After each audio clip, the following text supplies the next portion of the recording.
নমস্কার বন্ধুগণ, আজকে আমরা আবার চলে এসেছি একটা নতুন রেসিপি নিয়ে। আজকের রেসিপিতে আমরা বানাবো রুই মাছের ডিমের বড়ার ঝাল।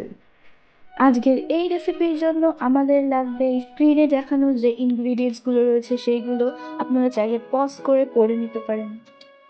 তো আমরা সবার প্রথমে মাছের ডিমের স্বাদ মতো নুন, 1 চামচ হলুদ, 2 চামচ বেসন, পেঁয়াজ কুচি, লঙ্কা কুচি, রসুন বাটা দিয়ে ভালো করে মাখিয়ে নেব।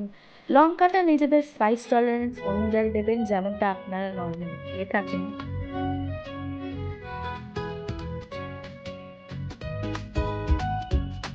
দেখুন বন্ধুরা, ডিমের ব্যাটার কিন্তু তৈরি হয়ে গেছে। এবার আমরা গ্যাস জ্বালিয়ে নেব। কড়াইতে সাদা তেল দিয়ে তাতে একে একে ডিমগুলোকে ছেড়ে দেবো। এইভাবে ডিমগুলোকে পাশাপাশি ছাড়ার চেষ্টা করবেন, একটা আরেকটার গায়ে ছাড়বেন না। তাহলে কি হবে, বড়াটার শেপটা ভালো হবে।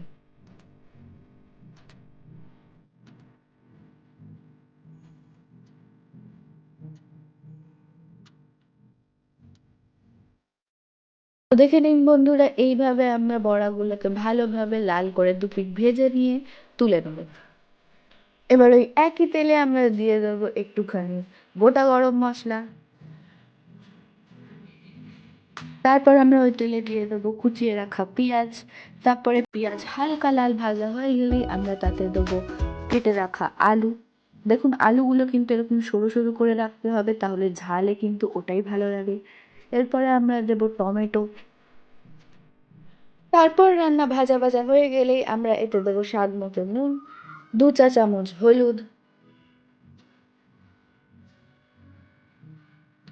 তারপর রান্না একটু কষিয়ে নিই, আমরা এতে দেবো 1/2 টেবিল চামচ রসুন বাটা আর 1/2 টেবিল চামচ আদা বাটা। রান্না একটু তেল ছাড়তে শুরু করলেই আমরা এটাতে দিয়ে দেবো পরিমাণ মতো জল। আর তারপর একটু নাড়িয়ে নিয়ে এটাতে আমরা দিয়ে দেবো 2টো চেরা কাঁচা লঙ্কা আর একটু ঢাকা দিয়ে রেখে দেবো। কিছুক্ষণ পর আমরা ঢাকা সরিয়ে দেখে নেবো আলুগুলো গলে গেছে কিনা, আর আমরা দিয়ে দেবো আমাদের আগে থেকে ভেজে রাখা ডিমের বড়াগুলো। তারপর ডিমের বড়া আর ঝালটাকে ভালোভাবে মিক্স করে নিয়ে আমরা কিছুক্ষণ ধরে স্ট্যান্ডিং টাইমের জন্য আমরা ঢাকা দিয়ে রাখবো।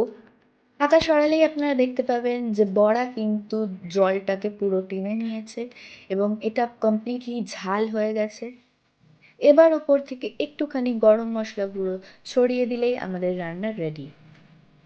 রেসিপি আপনাদের ভালো লাগলে লাইক করুন, শেয়ার করুন, কমেন্ট করুন, আমাদের জানান কেমন লাগলো। ভালো লাগলে সাবস্ক্রাইব